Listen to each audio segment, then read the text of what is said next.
Hey guys, Professor Bill of Comic Book University and the Runaways, issue number 12. This is a beautiful issue. And we're going to get right down to the brass tacks as soon as we finish this out.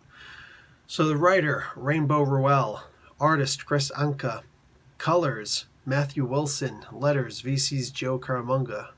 Chris Anka did the cover art, and the Runaways were created by Brian K. Vaughan and Adrian Alfano. So this was a two-front story for the most part. You got, what's her name? Carolina Dean and Nico are establishing a relationship, which is interesting because that stems off of the first volume, the first issues, the first run of Runaways. So I'm glad that that was kind of revisited.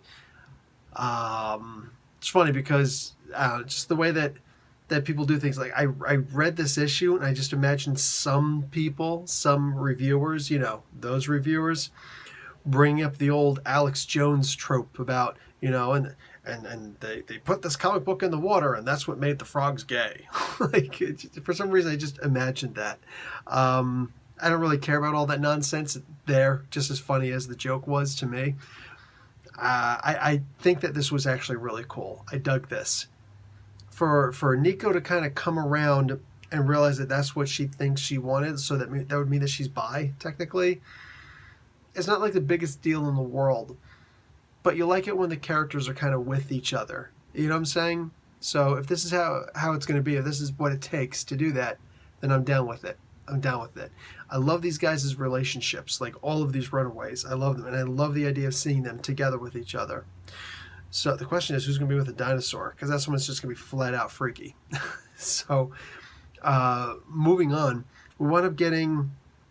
this was hard to really put my finger on because it was amazing. It was basically Gertie and Victor kind of bonding over a couple things. They both decide to fix Gert's dad's and mom's time machine. It's like, all right, so what are we going to do? We're going to go kill Hitler, see the Beatles' first concert. Like, I myself, I'd be like, oh, dude, we're going to go and we're going to check out a lot. Like, all those key concerts that Led Zeppelin did. Psh, done and done. Let's go. Let's do this, all right? I never got the chance to meet Ronnie James Dio. I would love to go back and have a chance to meet him. So let's go. Let's go. Time's a-wasting in a time machine. So instead, Gertie wants to go back and she wants to see this one migratory pattern of butterflies that were made extinct back in California millennia ago, back in the Victorian age. So that was very unexpected for me. It was also really cool. I dug that so much. That was amazing. So we get to see a different version of Gertie.